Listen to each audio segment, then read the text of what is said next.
Now I would like to invite Dr. Abhang Apte sir to present on CT and MRI anatomy of GI tract. Good afternoon, everybody. Today I will be dealing with CT and MRI anatomy of GI tract. As we know, in daily practice, imaging of GI tract carries a lot of numbers, and its complex and various anatomy as well as embryology from foregut to hindgut has different anatomical relations. So I will be dealing with normal anatomy, then normal variation of GI tract, and some modification of CT and MRI technology. Let's start with upper GI tract. Esophagus and stomach consist of proximal part of upper GI tract.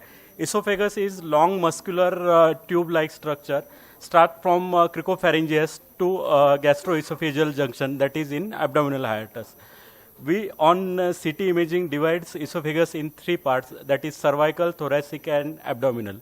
Cervical part start from cricopharyngeus muscle and it extends to upper thoracic aperture at D1 vertebral level. Then thoracic part of esophagus start from superior thoracic aperture at D1 vertebral level to esophageal hiatus at around D10, D11 vertebral level. The abdominal part lies below esophageal hiatus and it's continuous up to cardia of stomach. Further, we divide thoracic esophagus in three parts, that is upper, middle and thoracic, upper, middle and lower thoracic esophagus. Depending upon from sternal notch to azygous vein, it's called as upper thoracic esophagus. From azygous vein to inferior pulmonary vein, it is middle, and below inferior pulmonary vein level, it is distal thoracic esophagus. We should aware three normal constriction present in esophagus, that is cervical, thoracic and abdominal constriction, because it can mimic stricture or any obstruction. So first cervical constriction is narrowest point and it is present at the level of cricoid cartilage at C6 vertebral level. The bronchoaortic constriction is present at D4 vertebral level, and the lowest is diaphragmatic constriction at D10, 11 level. The anatomical relation of esophagus, posteriorly it is in relation to vertebral column, prevertebral fascia, descending aorta, and important structure is thoracic duct and azygous and hemiazygous vein. Anteriorly, it is in relation to trachea, then recurrent laryngeal nerve present in tracheoesophageal groove, left main bronchus and left atrium. It is important to know because in CA esophagus, it can cause fistulous communication with one of these structures like tracheoesophageal fistula, or it can cause obstruction to azygous, hemiazygous vein. So these are normal anatomical relations of esophagus present at the upper thoracic level, then at the level of arch of aorta, descending aorta at the level of left atrium, and in lowermost part of abdomen. It is important to know the esophagus is surrounded by clear fat, and normally the fat plane with adjacent structures are well maintained. As we can see, the angle between aorta and esophagus is well maintained and it is less than 45 degree. When it is more than 90 degree, then we call it as invasion of thoracic aorta. Normally, the variant anatomy of esophagus is congenital in origin, where the esophageal atresia at various level and communication of trachea with esophagus is very common. That leads to various types of tracheoesophageal fistula. The most common being proximal esophageal atresia with distal tracheoesophageal fistula formation. Another normal variant of esophagus is aberrant right subclavian artery, which is posterior to esophagus and trachea, and it may cause dysphagia, called as dysphagia lusoria. The second structure is the stomach. It is seen in left hypochondriac region, around 45 ml in capacity, and it consists of four parts from cardia, fundus, body, antrum, and pylorus. Cardia is first part of stomach, which corresponds to air fluid level in upright X-rays. Cardia is the first anatomical segment of stomach where abdominal part of esophagus enters the stomach. Above cardia is fundus, and it is the structure which correspond to air fluid level in standing abdomen radiograph. The largest component of stomach is body. It is below level of cardia and fundus, and it is continuous up to incisura angularis. The landmark is notched at lower part of lesser curvature.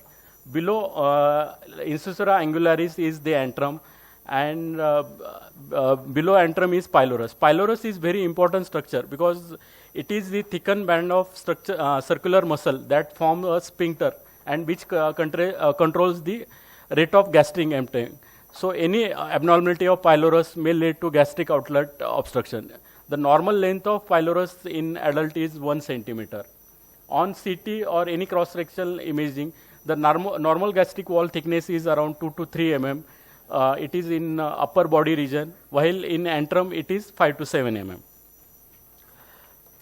Then stomach has two curvature, that is lesser curvature and greater curvature, and it is in relation to anterior part and posterior part, that is called as stomach bud. Lesser curvature is short concave border of stomach and is suspended by liver by the lesser omentum, while greater curvature forms the convex longer border on left side, and it is suspended by spleen by gastrosplenic ligament and by transverse colon by greater omentum. That is, the anterior surface of stomach is in relation to left dome of diaphragm, anterior abdominal wall, caudate lobe of liver, while the stomach bed is formed by left adrenal gland, then upper pole of left kidney, splenic artery, pancreas, and transverse mesocolon. G junction is the lowermost portion of esophagus where it is continuous with stomach, and it is mostly intra-abdominal, 3 to 4 centimeter in length. Many times during respiration or increased abdominal pressure, G junction can move into abdomen, and it is seen normally also.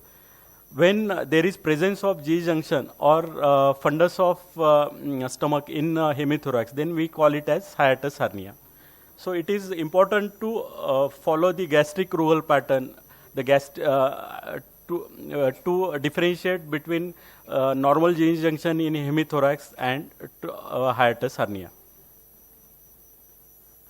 Small intestine is the largest component of GI tract, and it is central in location.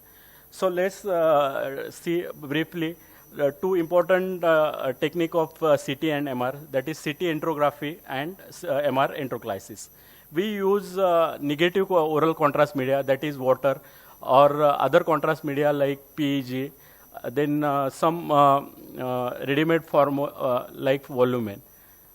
Orally, we give around 240 ml of bottles of agent at the interval of 10 to 15 minutes till the contrast enters up to ileocecal junction. Then intravenous contrast media is used, and it is helped to evaluate the wall thickening, mucosal enhancement, the arterial supply of GI tract, and also see any cause of any GI bleeding.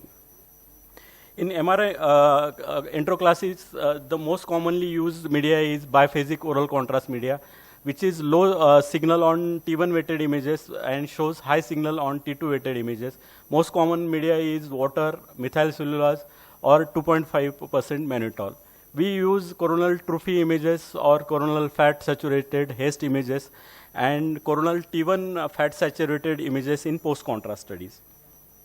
Duodenum is the first part of small intestine. It is, as name suggests, around 10 inch in length, and it is divided into 4 parts, that is D1 to D4, and it has very complex anatomical relation with CBD, pancreatic duct, and pancreas. So any pathology of these structures secondarily can involve duodenum. Let's see one by one.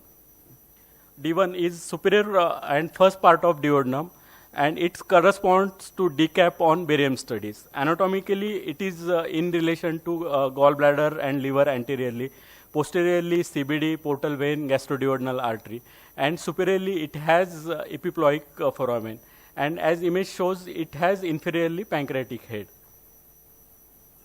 The second part is descending part. It extends from superior duodenal flexure to lower border of L3 vertebra, where it makes a sharp medial turn and continues up to inferior duodenal flexure. So in D2 segment of duodenum, it is important to identify the opening of pancreatic duct and CBD at level of major duodenal papilla, that is ampulla of Vetter. Above ampulla of Vetter, it has minor duodenal papilla where entrance of accessory pancreatic duct is seen. Any pathology of these periampullary, like stricture formation or periampullary carcinoma, can secondarily involve duodenum as well as these important structure leading to obstructive jaundice. So anatomical relationship of D2 segment of duodenum, anteriorly it is seen abutting transverse colon, posteriorly to right kidney, right ureter, right adrenal gland, superiorly liver, gallbladder, and inferiorly jejunal loops are seen in relation to D2 segment. The third segment is shortest segment, and it is the inferior or horizontal segment of duodenum, where it starts from inferior duodenal flexure and crosses to left side, crossing the vertebral column. It is third part of, as we can see, it is in continuity with DJ flexure, and normally we see DJ flexure on anterior to vertebra and to left side of vertebral column. It is important to know this position to differentiate for midgut malrotation of midgut, as we see on barium studies. It is important to see the SMA angle, that is aortomesenteric angle.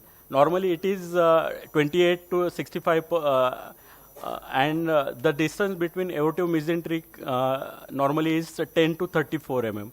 When it is less, then it causes pinching effect on D3, D4 segment of duodenum, leading to proximal obstruction. In SMA syndrome, the angle reduces to 6 degree to 22 degree, while the distance decreases to 2 to 8 mm.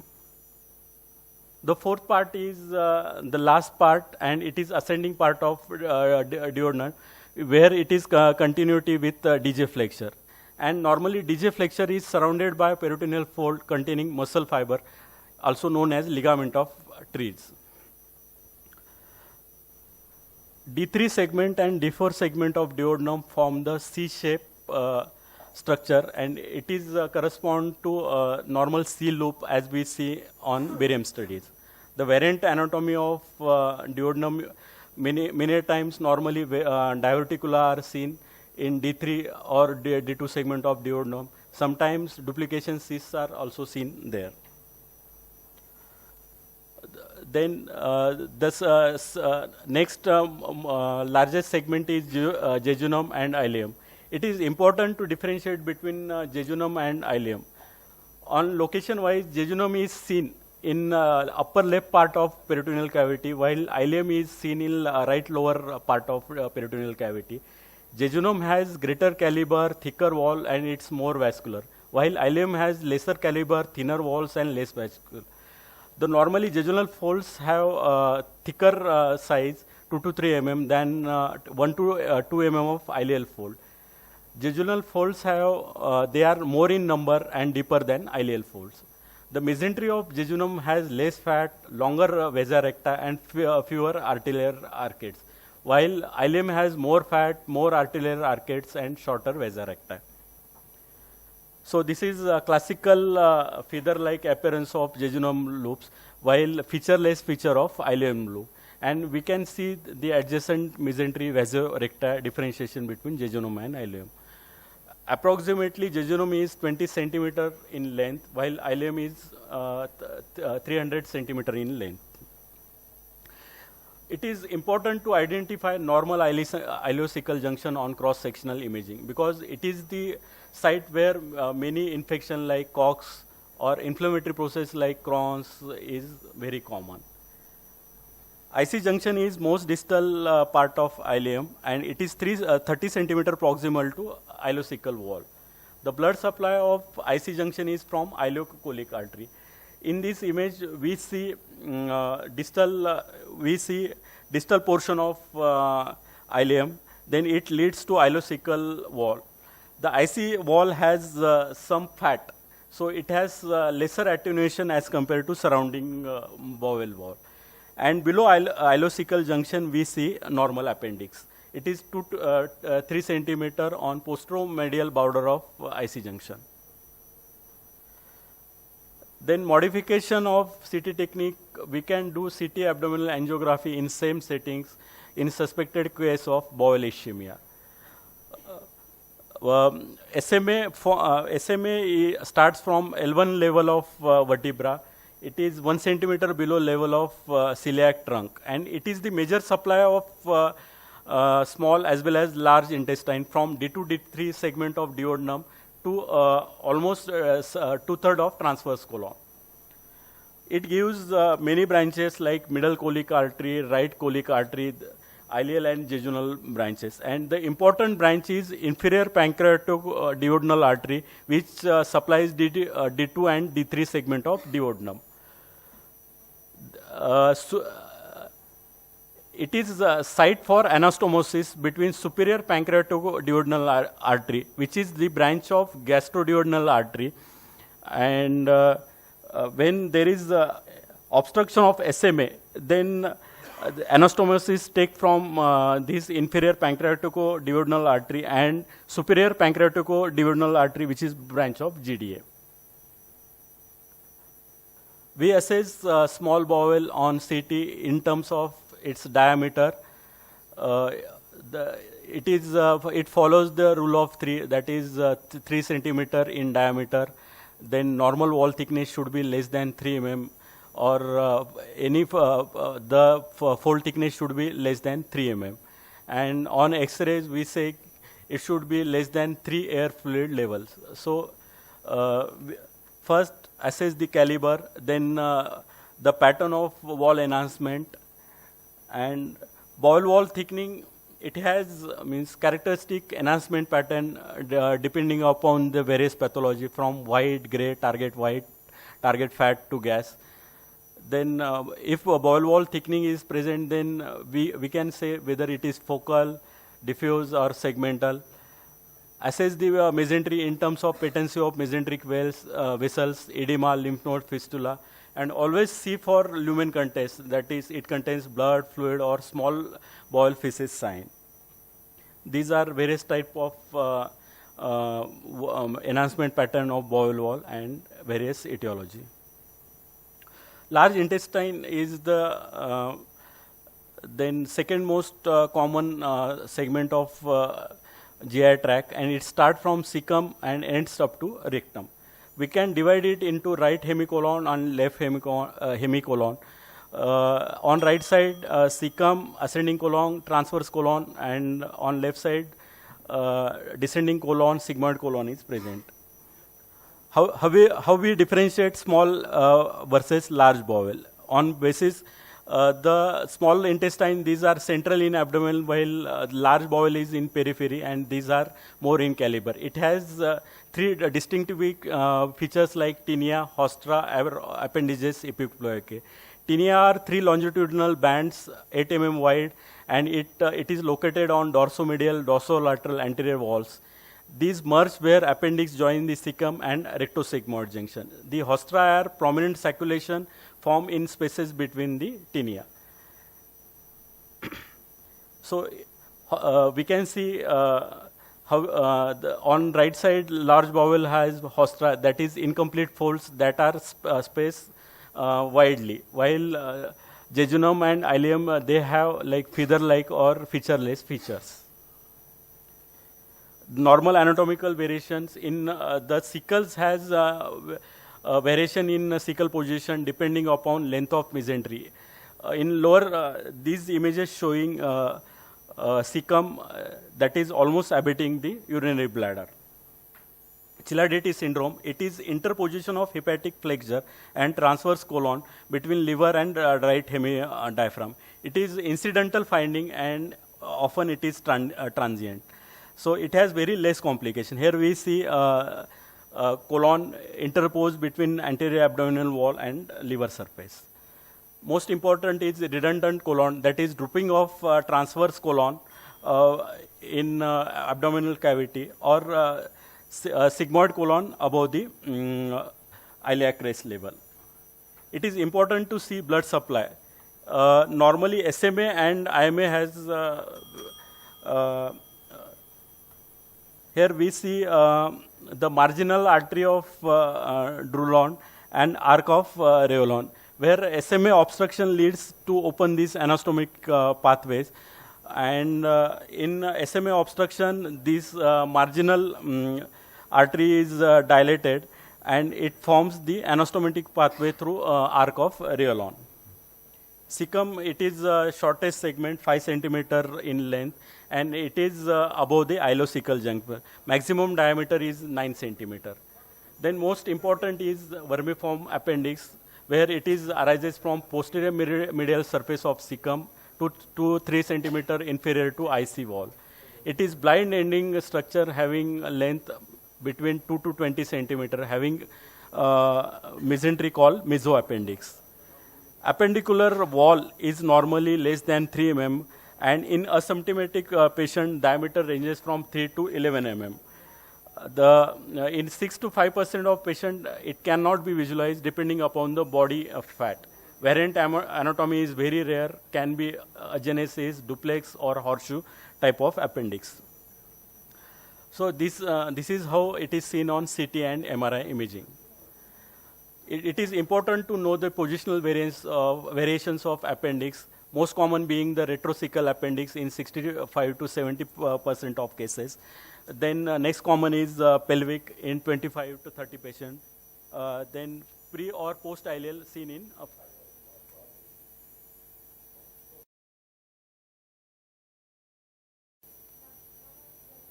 Sharad Kondekar sir to felicitate.